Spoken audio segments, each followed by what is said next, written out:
Hello everyone, welcome to Avaia Food.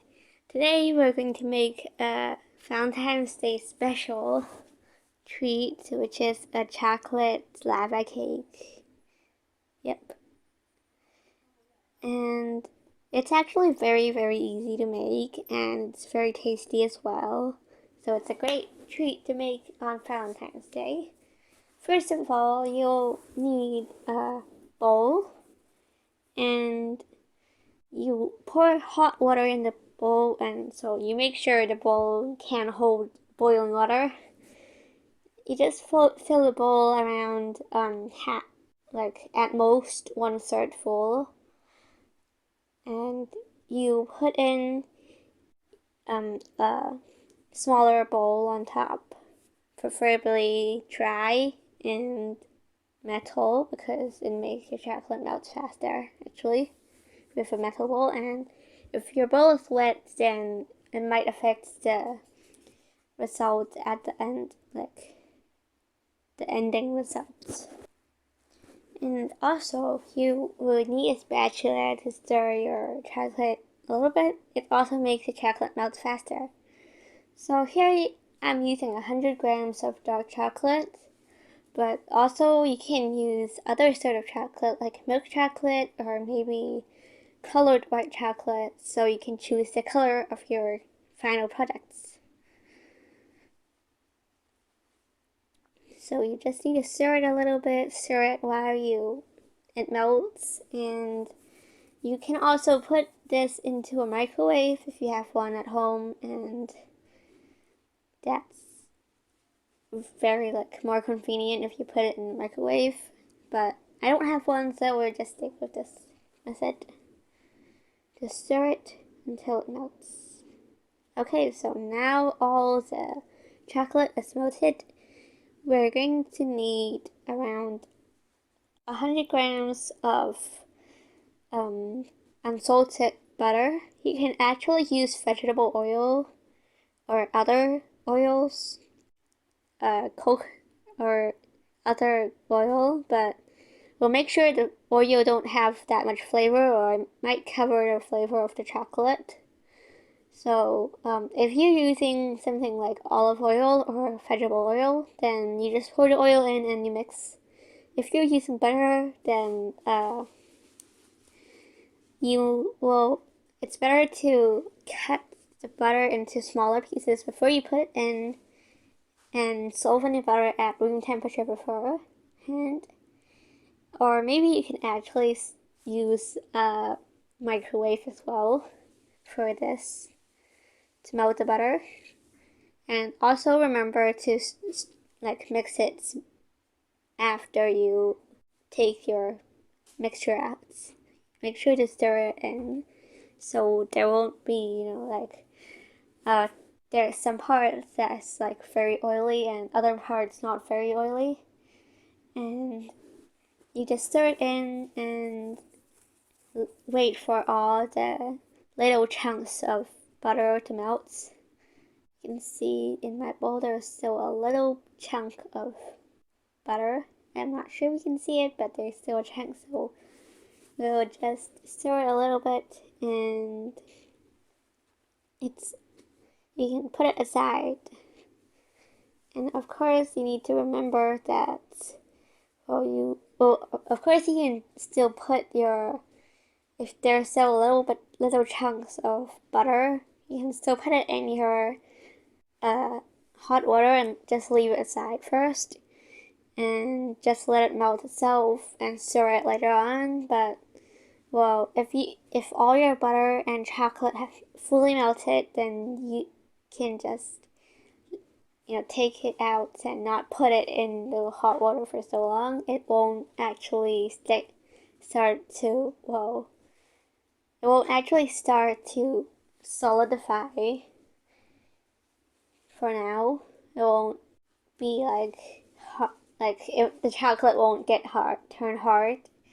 So it's actually okay to not put it in hot water if you have fully melted all your butter and chocolate. So now we have a large bowl right here, another large bowl, and we crack 2 large eggs into the bowl, you can use three small eggs or one extra large eggs if you like. And then we'll add 40 grams of sugar. You can actually use any sort of sugar you like. Although white sugar actually works best when you beat your eggs. So it's better to use white chocolate.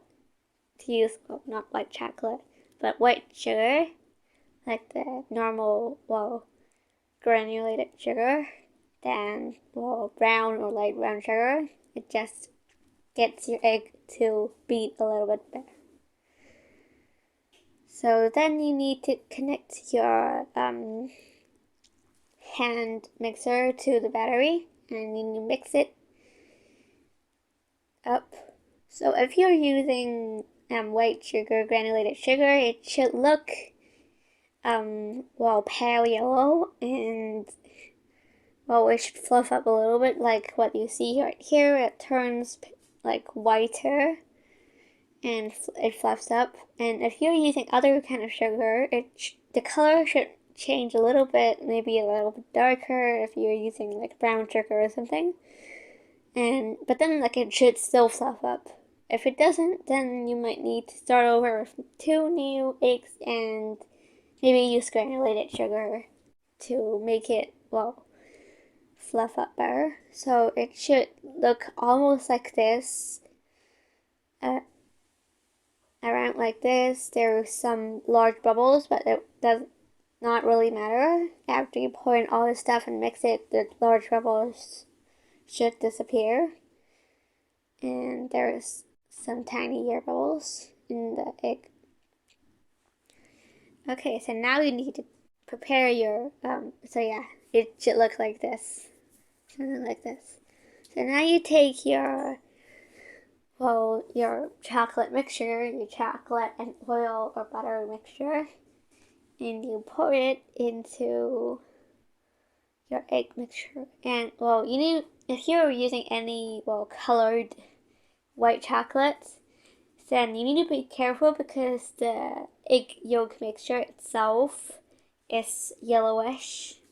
So if you're using darker colors, maybe like dark blue, dark green, dark purple, it shouldn't be a big problem. But if you're using lighter colors, maybe just pure white or maybe pink, you need to make sure that, you need to think, maybe you can use some darker red, so it looks red instead of looking, yellowish red, maybe orange. And also you need to keep in mind if you're using colored ones, when you put it in the oven, the color will actually turn a bit darker because this outside is a bit, the outside should be a little bit darker in color. So when you cut it in, it might still be your color, but the outside might be slightly darker. So you need to get the color right. If you want to get the color right, it might take a few tries to actually get the color. So to keep it simple, you can just use milk or dark chocolate. But if you really, really want color, then maybe you can just try it a few more times and get the color right. So the recipe right here, you can make around 2 to 3 cakes, lava cakes, like small ones. There are some trays you can buy in some bakery stores or some stores that sells things that you use for baking.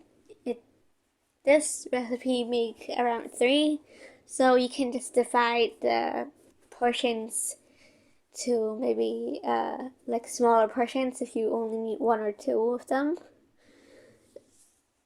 But then of course the final results actually depend on the size of your trays. So now we're adding around 20 grams of flour. It should just be normal flour. And you just stir all of them in. And it's actually okay to have some small chunks of flour, but it's actually really better to stir it all evenly. So like some parts might be like it won't be too runny in the inside and too soft, or maybe like too hard in some places. So I add my flour in parts because it's just easier to stir the flour into your mixture in smaller portions. And well, if you like, you can pour the chocolate and egg mixture into the flour, or you can do it like how I did it. Well, actually, if you're afraid that you can't stir all the flour evenly into the mixture, then it's actually better to pour the wet into the dry, like how people usually pour the milk into the cereal. Although I don't actually pour cereal first, I pour milk first. But anyways, you just stir. It's actually better to stir the wet into the dry when you're baking. But just never mind about it. So here we have your baking tray here ready, and you need to line it with parchment paper or baking sheets, and you put your mold on top. So the molds I use right here is it's kind of like a cookie cutter. Actually, it's mostly like a cookie cutter. You can see it's actually very like a heart-shaped cookie cutter. And it kind of leaks a little bit at the bottom, but it's pretty much okay. You can use those small cupcake maker, like those cupcake trays with which like you can lift the bottoms to kind of take it out easier. You can use those as well, or you can just use normal cupcake trays, but make sure to grease it with butter or oil properly so it don't stick. So you can see right here I get a bit of oil, and I just use a piece of paper and mop and dip it into the oil and mop it on the sides of the like the tray. And you can I know that there is some sort of anti-sticking baking like things that you just spray on your trays and it won't stick. I've seen it online before, but I don't really use them so much. I don't really need to grease these pans so much. I usually just make cookies at home, or normally I just make cookies, so I don't really need that thing. I usually can't use it up before it's use by or best before date, so I just use oil because there's always oil around. So you just use oil, it's fine. You don't need to buy that thing. You just put some cooking oil or some leftover butter on it. And now you pour your mixture into your mold. Just fill it up around 80 to 90% full. So don't fill it all the way up because it might it actually will rise a little bit. And so remember, like, don't fill it all the way up, just maybe 80 to 90% full will be good enough. And if you have some leftover chocolate mixture, then you can just leave it in an extra tray and you just bake it separately and maybe just let it be a chocolate cake. I'm not sure. But if you have extras, then you can use it for something else. Chocolate cakes will be good. You can make maybe smaller versions of these if you like. And so after you fill your trays, then you will need to put it into, the oven, 180 degrees Celsius for 15 minutes. And remember, before you take it out of your pan, remember to cool it first, or else it might break off. Cool it for at least 15 minutes before you actually take it out. And after you take it out, you put some powdered sugar on top. Well, you can see this is the final product I've made. And, well, I hope you'll really like this recipe. And if you're new to this channel, remember to subscribe and also click the bell down below and to get some notifications for my new videos and more. You can see more of my videos if you click on my channel name down below. Remember to comment if you think anything could be done better, or if it's good, you can comment, or maybe comment some new video ideas down below as well to let me know. And also you can see on the screen that there are some recommended videos, so you can just click on it and check out my other videos. Remember to like, subscribe, and comment. That's all, and thanks for watching.